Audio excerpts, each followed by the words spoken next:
오늘 우리가 읽은 사도행전 9장 1절에서 25절 말씀에는 사울이라고 하는 바리새인 청년이 예수님을 만나고 변화되어서 주님의 증인이 된 그 사건이 기록되어 있습니다.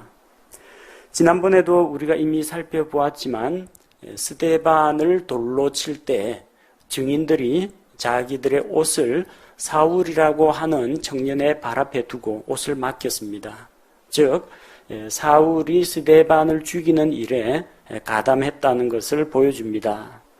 그리고 바로 그 일로 인해서 예루살렘 교회에 큰 핍박이 있었습니다. 그래서 성도들이 뿔뿔이 여기저기로 다 흩어졌습니다. 유대 땅, 사마리아 땅, 또 더 멀리 외국에까지 성도들이 퍼져나가기 시작했습니다. 사울은 스데반을 죽인 것으로 만족하지 않고 이제 누구든지 예수님을 믿는다고 하는 이 사람들을 붙잡아다가 가두고 고문하고 또 죽이기 위해서 주의 제자들을 대적했습니다. 사울은 여전히 주의 제자들을 대적하면서 그런 위협과 살기를 드러냈습니다. 그리고 대제사장에게 가서 공문을 요구했습니다. 천하각지에 흩어져 있는 그 회당들에까지 대제사장의 입김이 영향을 미칩니다. 그래서 대제사장에게 각 회당들에 가져갈 편지를 써달라고 했습니다. 그 편지에는 대제사장의 그런 권한, 이단을 잡아다가 신문할 수 있는 그런 권한을 사울이라는 청년에게 위임하는 그런 내용으로 편지를 써달라고 한 겁니다. 그래서 이제 예루살렘뿐만 아니라 팔레스타인에서 저 북쪽 시리아 지방에 있는 다마스쿠스까지 가서 거기에서도 만약 이 예수 그리스도를 믿는 이 길에 속한 사람들을 만나면 붙잡아 오려고 계획을 했던 것입니다. 말하자면은 예수님을 믿는 사람이 벌써 저기 다마스쿠스까지 퍼져나갔다는 이야기입니다. 성도들이 그리로 피신을 하기도 했고 그 피신한 곳에서 주변 사람들에게 복음을 전해서 다마스쿠스에도 성도들이 있었다는 겁니다. 그래서 사울이 다마스쿠스에 있는 회당들에서 가서 거기서 믿는 자들을 잡아오려고 한 겁니다.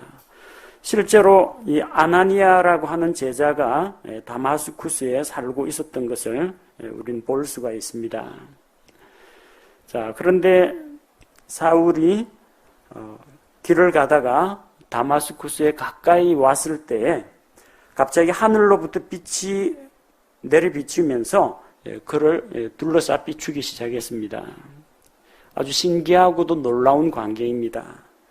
그리고 그 영광스러운 빛에 압도당해서 사울이 땅에 쓰러졌습니다. 근데 한 음성을 듣게 되는데 한 음성이 그에게 이르되 사울아 사울아 어찌하여 내가 나를 핍박하느냐 이렇게 그에게 묻습니다. 사울은 예수님을 핍박한 적이 없습니다. 왜냐하면 예수님은 벌써 부활하시고 승천해서 하늘에 가 계시고요. 사울은 지금 예루살렘 교회의 성도들을 핍박하고 다마스쿠스에 있는 성도들을 핍박하러 가는 길입니다. 땅에 있는 사울이 하늘에 계신 예수님을 핍박할 수가 없습니다. 자, 그런데 예수님께서는 뭐라고 말씀하십니까? 어찌하여 내가 나를 핍박하느냐?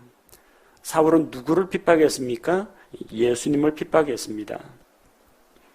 교회를 핍박한 사울.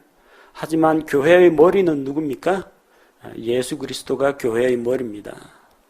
교회는 그리스도의 몸이라는 겁니다. 여러분이 만약에 누군가가 여러분 저기 머리 부분, 안면 부분 제외하고 몸통을 때렸다고 합시다. 머리가 뭐라고 합니까? 어찌하여 나를 때리느냐? 어찌하여 나를 핍박하느냐? 그러겠죠? 머리나 몸이나 일체입니다. 한 몸입니다. 그가 예수님을 직접 핍박하진 않았지만 그리스도의 몸인 교회, 성도들을 핍박한 것, 그것이 곧 주님을 핍박한 것이라는 겁니다. 이는 우리가 이 세상에서 세상으로부터 고난을 받을 때, 불신자들로부터 조롱과 박해를 당할 때, 그때 예수님께서 성도들의 고난을 지켜보고 계시며 또 그 고통과 아픔에 주님께서 친히 동참하신다는 것을 보여줍니다. 그래서 힘들고 어려울 때 우리에게 진정한 위로가 됩니다. 여러분이 감당하기 힘든 어떤 사고를 당했다든지 큰 정신적인 충격이나 슬픔을 당했다든지 혹은 영적으로 어떤 어려움을 겪고 있다고 할 때 그 아픔은 여러분만의 것은 아닙니다. 손가락이나 발가락이 아프면 이 머리가 그걸 다 느낍니다. 어디가 어떻게 아픈지 다 느낍니다. 우리 주 예수님께서도 그분의 몸에 속한 우리 성도들의 아픔과 고통을 알고 계시고 또 우리를 불쌍히 여겨주신다는 것, 이걸 생각할 때 우리가 주님으로부터 위로를 받을 수가 있습니다. 자, 사울의 그런 질문, 주님 누구십니까? 나의 앞길을 가로막고 있는 당신은 누구십니까? 그가 질문을 합니다. 근데 예수님께서 나는 내가 핍박하는 예수라 그렇게 말씀하셨습니다.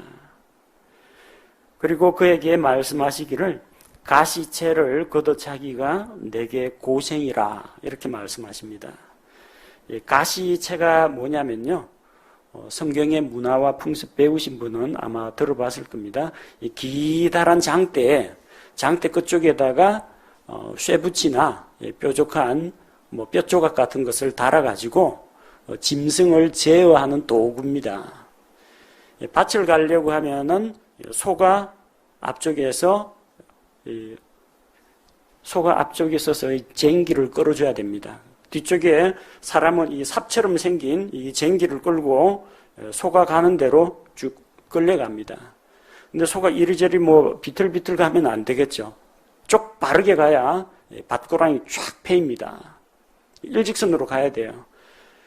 근데 이거 한 손으로 쟁기를 잡고 있는데 소가 엉뚱한 방향으로 가면은 이거 내려놓고 소한테 가서 이쪽이 아니야 하면서 말할 수는 없지 않습니까? 한 손에는 쟁기 잡고 한 손에는 가시채, 긴 장대입니다. 소 엉덩이로 쿡쿡 찌릅니다. 잘못 가면은 바로 갈 수 있도록 방향을 제어해주는 도구입니다. 그게 가시채입니다. 근데 또 이 성질 나쁜 소 같은 경우에는 뒤에서 자꾸 장대 갖고 콕콕 찌르니까 기분 나쁘다고 뒷발질로 가시채를 걷어찹니다. 걷어차면 농부가 아픈 게 아니라 소가 아픕니다. 주님께서 사울을 바른 길로 인도하기 위해서 그를 바로 잡아주고자 하는데 사울이 그걸 거역하고 걷어차면요, 사울만 고통을 당합니다. 주님한테 징계를 받을 때에는 즉시로 돌이켜야 됩니다. 불순종하는 길에서 순종의 길로 돌아와야 됩니다. 더 크고 더 심한 징계를 당하기 전에 빨리 돌이키는 것이 필요합니다. 주님께서 그에게 나타나셨습니다. 나는 내가 핍박하는 예수라. 나는 너를 바른 길로 가도록 바로잡아 주려고 하는데 그렇게 자꾸 버티고 발버둥치고 반항을 하면 너는 점점 더 힘들어진다는 겁니다. 이 말씀을 듣고 6절에서 사울이 그가 떨며 놀라서 다시 묻습니다. 주여, 내가 무엇을 하기 원하시나이까? 그럼 제가 도대체 어떻게 하면 되겠습니까?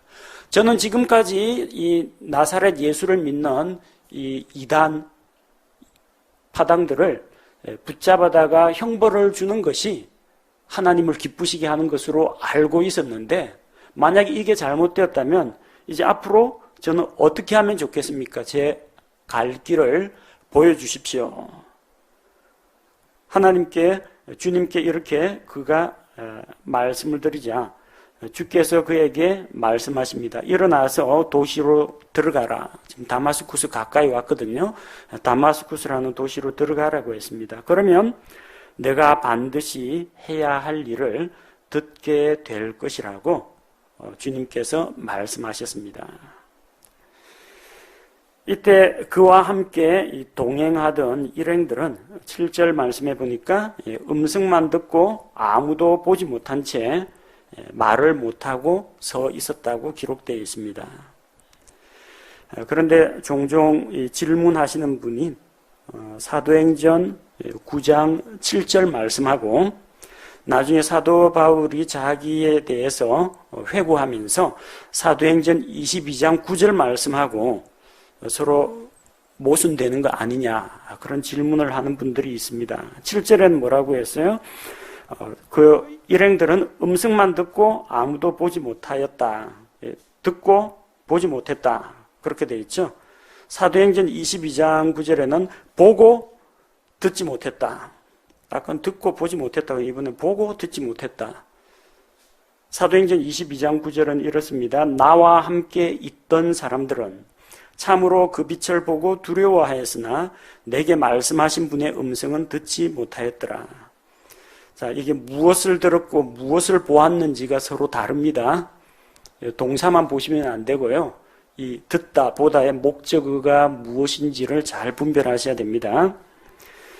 사도행전 22장 9절에 보니까 참으로 그 빛을 보고 그들은 빛을 보았습니다. 근데 사도행전 9장 7절에 보니까 아무도 보지 못한 채 하늘에 나타나신 주님은 그들은 보지 못했습니다. 그들이 본 것은 빛이었고 주님은 보지 못했다는 겁니다. 서로 모순되는 게 아닙니다. 자, 사도행전 9장 4절에 한 음성이 있어 했죠. 7절에 보니까 그 음성만 듣고 한 음성, a voice라고 되어 있습니다. 자, 그런데 사도행전 22장 9절은 a voice를 말하는 게 아닙니다. 한 음성을 말하는 게 아니라 말씀하신 분의 음성은 듣지 못하였다 기록되어 있습니다. 그들은 한 음성은 들었지만 주님께서 사울에게 하시는 말씀은 듣지 못했다는 겁니다. 그러니까 서로 충돌되는 부분이 아닙니다. 동사만 듣다 보다 이것만 비교하면은 서로 반대로 돼 있는 것 같지만 목적어를 따져보면은 동일한 사건에 대해서 각기 다른 측면들을 서술을 하고 있는 겁니다. 그럼 도대체 주님께서 어떤 내용을 말씀하셨느냐? 사도행전 9장에는 모든 내용이 다 기록되어 있지는 않습니다. 사도행전 26장 16절에서 18절에는 주께서 하신 말씀이 기록되어 있습니다. 사도행전 26장 15절에 보면 주여 누구시니까 하며 그분께서 이르시되 나는 내가 핍박하는 예수라. 여기까지는 같거든요. 근데 16절에서 18절에 보면 주님께서 사울에게 하신 말씀이 이거보다 더 있다는 걸 알 수가 있습니다. 오직 너는 일어나 내 발로 서라. 내가 내게 나타난 것은 이 목적을 성취하기 위함이니 곧 내가 본 이 일들과 또 앞으로 내가 내게 나타낼 그 일들에 대하여 너를 사역자와 증인으로 삼기 위함이라. 내가 너를 백성과 이방인들에게서 건져내어 이제 그들에게로 보내는 것은 그들의 눈을 열어주어 그들을 어둠에서 빛으로 사탄의 권세에서 하나님께로 돌아오게 하려 하며 또 그들이 죄들의 용서를 받고 내 안에 있는 믿음으로 거룩히 구별된 자들 가운데에서 상속 유업을 받게 하려 함이라 하더이다. 이 하더이다 앞까지가 주님께서 사울에게 하신 말씀입니다. 이 내용은 동행들은 듣지 못했다는 이야기입니다. 주께서 사울에게 일어나서 다마스쿠스로 들어가라 그 말씀만 하신 게 아니고요. 복음 전도자의 사명을 주셨다는 것입니다. 주께서 그를 사역자와 증인으로 삼겠다 그렇게 말씀하셨습니다. 또 그를 통해서 백성과 하나님의 백성 이스라엘과 이방인들의 눈을 열어서 사탄의 권세에서 하나님께로 돌아오게 하겠다고 말씀하셨습니다. 또 그를 통해서 그들이 죄를 용서받고 믿음으로 거룩하게 성별되어서 상속 유산을 누리게 하겠다. 이것이 주님께서 사울을 멈춰서게 하신, 사울을 부르신 목적이라는 겁니다. 자, 그런데 사울은 땅에서 일어나서 눈을 떴으나 아무도 보지 못하므로 그들이 손으로 그를 인도하여 다마스쿠스로 데려갔다고 했습니다. 하늘에서 내려오는 그 너무나 환한 빛에 노출이 되니까 일순간 눈이 멀었습니다. 사울은 사흘 동안 보지도 못했고, 그리고 음식도 먹지 못하고 물이나 음료도 마시지를 못했습니다. 그런 가운데 사울은 자기의 지난 날을 돌이켜보게 됩니다. 그동안 자기가 바른 진리를 알지 못해서 잘못된 길을 걸었고, 자기가 핍박하고 있던 그 예수님을 믿는 그 성도들이 옳다라는 것을 알게 된 것입니다. 마침 다마스쿠스에는 아나니아라고 하는 어떤 제자가 있었습니다. 그래서 주께서 아나니아에게 나타났습니다. 사도행전 5장에도 아나니아가 나오죠. 아나니아와 삽비라, 땅 판 돈 일부를 감추고 숨기고 거짓말했던 그 아나니아 말고 예루살렘 아나니아가 아니고요, 다마스쿠스에 있는 아나니아입니다. 그 아나니아가 환상을 보게 됩니다. 주께서 환상 가운데 그에게 나타나서 주님께서 그에게 명령을 주십니다. 일어나 고전거리라 하는 거리로 가서, 이 고전거리라고 되어 있는데 고딕체로 되어 있죠. 고유명사입니다. 도로 이름이 스트레이트입니다. 일직선으로 쫙 뻗은 도로입니다. 개역성경에서는 아마 직가라고 하는 거리라고 되어 있을 겁니다. 곧을 직자를 써서 곧바른 거리입니다.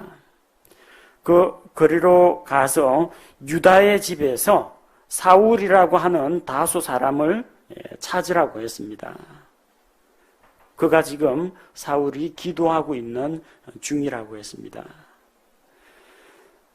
그리고 그가 환상 중에, 기도 중에 환상을 보고 있는데, 아나니아라고 하는 사람이, 그러니까 내가 그를 찾아가서 안수해서 시력을 회복하게 하는 그 환상을 지금 보고 있는 중이라고 주님께서 일러주신 겁니다. 하지만 아나니아는 사울을 만나러 가기를 두려워합니다. 왜냐하면 그가 여러 사람으로부터 이야기 듣기를 이 사울이라고 하는 이 청년이 예수 그리스도를 믿는 성도들을 박해하는 사람이라는 것을 들었기 때문입니다. 예루살렘에서 주의 성도들을 핍박하고 많은 악을 행했고, 그가 이 다마스쿠스까지 오게 된 이유가 무엇이냐면은 여기에서도 주의 이름을 부르는 사람들을 결박할 그런 권한을 제사장들에게서 받아서 믿는 사람들을 체포하러 온 사람이라는 겁니다. 말하자면 성도들의 적이라는 겁니다. 그런 사람에게 가서 안수하고 기도해서 눈을 뜨게 해주는 것은 부당하다라는 그런 생각에서 주님께 말씀드린 겁니다. 근데 주님께서는 아나니아에게 다시 말씀하십니다. 내 길로 가라. 그는, 이 사울은 이방인들과 왕들과 이스라엘 자손 앞에서 주님의 이름을 전하기 위해 택하신 그릇이라는 겁니다. 사울은 택하신 그릇입니다. 이거는 사울이 창세전에 구원받기로 택함받았다, 그런 의미가 아니라 무엇을 위한 선택입니까? 사역을 위한 선택입니다. 유대인들과 이방인들과 왕들 앞에서 주님의 이름을 증거할 용도로 선택을 받았다는 겁니다. 가만히 있어도 창세전에 사울을 택해서 그로 하여금 구원을 받게 하는 선택이 아니라 그에게 하나님의 사역을 맡기기 위한 선택을 말합니다. 주님으로부터 이 말씀을 듣고 아나니아가 그 집에 들어가서 사울에게 안수합니다. 그리고 그를 부릅니다. 형제 사울아, 자, 사울에 대해서 형제라고 부릅니다. 이미 사울이 주님께로 돌이키고 회심을 했다는 것을 알 수가 있습니다. 형제 사울아, 주 곧 내가 올 때에 길에서 내게 나타나신 예수님께서 나를 보내사 내가 시력을 받게 하시고 성령님으로 충만하게 되도록 하셨다고 합니다. 아나니아가 그에게 안수하면서 기도할 때 사울의 시력이 회복됩니다. 그리고 성령님으로 충만하게 됩니다. 그 즉시 사울의 눈에서 비늘 같은 것이 떨어져 나가고 그가 시력을 회복하게 됩니다. 그가 자리에서 일어나서 침례를 받고 또 음식을 받아 먹으면서 건강을 회복합니다. 그리고 그 뒤에 사울이 다마스쿠스에 있던 제자들과 며칠을 지냈다. 그렇게 기록되어 있습니다. 20절, 22절 보니까 즉시 회당들에서 그리스도를 선포했다고 기록되어 있습니다. 사울이 즉시 회당들을 찾아다니면서 믿는 사람들을 체포한 것이 아니라 회당들을 찾아다니면서 예수 그리스도가 하나님의 아들이시요 우리의 구원자가 되신다는 사실을 선포했습니다. 그러자 그의 말을 들은 모든 사람들이 이 사울의 이런 놀라운 변화에 대해서 깜짝 놀랍니다. 본래 이 사울이라는 사람은 예수님의 이름을 부르는 자들, 구원받은 성도들을 핍박하고 멸하는 자요. 다마스쿠스에 방문한 목적도 믿는 성도들을 박해하기 위해서 온 것이 아니냐. 근데 어떻게 이 사람이 이렇게 자기가 대적하고 핍박하던 것을 오히려 자기가 수호하는 그런 입장이 되었는지 깜짝 놀랍니다. 22절에 보니까 그러나 사울은 점점 더 힘을 얻어 이분이 바로 그리스도임을 입증하며 다마스쿠스에 거하던 유대인들을 당황하게 했다고 합니다. 사울은 성경에 아주 해박한 지식을 가지고 있습니다. 어려서부터 바리새인 교육을 받았고요. 당대의 석학이라고 할 수 있는 가말리엘 문화에서 그의 제자로 성장했기 때문에 성경에 대해서는 아주 정통한 사람입니다. 그래서 구약 성경에 나오는 그 모든 예수 그리스도에 대한 대언의 말씀, 예언의 말씀들을 가지고 바로 너희가 기다리던 메시아, 오실 것이라고 한 그 그리스도가 바로 이분이라는 것을 성경으로 입증한 겁니다. 자, 그러자 유대인들이 크게 당황하게 됩니다. 자, 23절에 보니까 여러 날이 지나서, 여러 날인데 영어 성경에 보면 many days라고 되어 있습니다. 많은 날입니다. 꽤 오랜 세월이 지났다는 것을 알 수 있습니다. 여러 날이 지나서 유대인들이 사울을 죽이려고 의논합니다. 그대로 두면은 이 사람이 이제 유대 종교에 방해가 되고 예수님을 믿는 성도들에게 힘을 실어줄 사람이라고 그를 핍박해서 죽이려고 합니다. 자, 죽이려고 하고 바구니를 타고 탈출해서 사울이 예루살렘으로 갔다. 그렇게 기록되어 있는데 실은 이 사이에 아까 많은 날들이 지났다라고 했죠. 시간 변화가, 시간 경과가 좀 있습니다. 갈라디아서 1장 16절, 17절 말씀을 보면요. 갈라디아서 1장 16절, 17절 자신의 아들을 내 안에 계시하사 내가 그분을 이교도들 가운데 선포하는 것을 기뻐하실 때에 내가 즉시 혈육과 의논하지 아니하였고 예루살렘으로 나보다 먼저 사도가 된 자들에게로 올라가지도 아니하였으며 바로 예루살렘으로 간 건 아닙니다. 오직 아라비아로 들어갔다가 다시 다마스쿠스로 돌아갔노라. 지금 사도 바울의 위치가 다마스쿠스입니다. 그래서 바로 예루살렘으로 간 게 아닙니다. 다마스쿠스에 있다가 아라비아로 갔다가 다시 다마스쿠스로 돌아갔다가 18절 그 뒤 3년이 지나서 베드로를 만나러 예루살렘에 올라갔습니다. 사도행전에는 아라비아로 갔다가 다마스쿠스로 돌아온 그 과정이 빠져 있다는 겁니다. 그런데 갈라디아서에서 사도 바울이 자기 자신에 대해서 회고하면서 아라비아로 갔다가 다마스쿠스로 돌아온 그 사실을 기록하고 있습니다. 이 아라비아는 아라비아 사막을 말하는 게 아닙니다. 아라비아라는 지역이 상당히 넓습니다. 상당히 광대한 지역인데 아무도 없는 빈 사막에서 그가 뭐 수행을 하거나 그런 건 아닙니다. 그 아라비아 지역을 그 당시에 차지하고 있던 왕국이 나바테안 왕국입니다. 나바테안 왕국이 그 에돔 아래쪽에 있는 그 광야 일대하고 그 다음에 저 북쪽으로는 다마스쿠스까지 지배하고 있었습니다.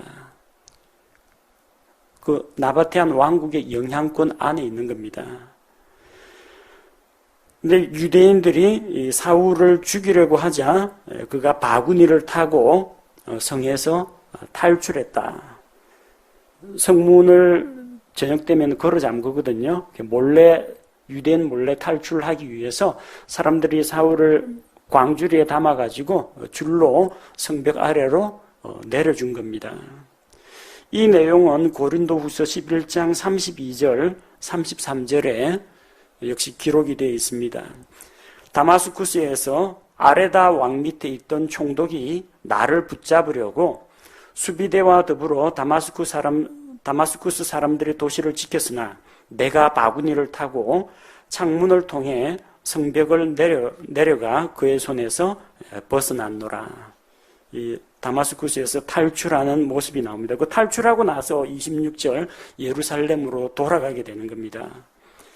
여기 그 고린도후서 11장 32절에 나오는 아레다 왕 밑에 있던 총독이라고 했는데 다마스쿠스는 나바테안 왕국의 영토의 일부로 총독을 파견해서 다마스쿠스를 통치하고 있었습니다. 그 아레다 왕이 누구냐면 아레다 4세입니다. 이 아레다 4세는 헤롯 안티파스의 장인입니다. 헤롯 안티파스는 침례자 요한을 목베어 죽인 바로 그 헤롯입니다. 그 헤롯 안티바는 원래는 이 아레다 4세의 딸하고 결혼했습니다. 나바테안 왕국의 공주하고 결혼을 했습니다. 근데 이게 자기 동생 빌립의 아내 헤로디아가 너무 이쁘니까 이 여자를 버리고 나바테안 왕국의 공주를 버리고 헤로디아하고 결혼한 겁니다.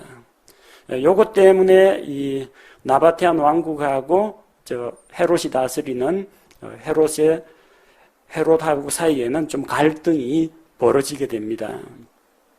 자, 그런데 이 어디를 가든지 천하각지에 흩어져 있던 이 유대인들이 이 다마스쿠스에서 이 세력을 형성해가지고 총독에게 압력을 넣은 겁니다. 자꾸 도시를 소동케 하고 실은 유대인들이 가는 곳마다 소요를 일으킵니다. 사울이 말씀을 전하면 방해하느라고 우르르 몰려가가지고 소요 시위를 하고 문제를 일으킨 겁니다.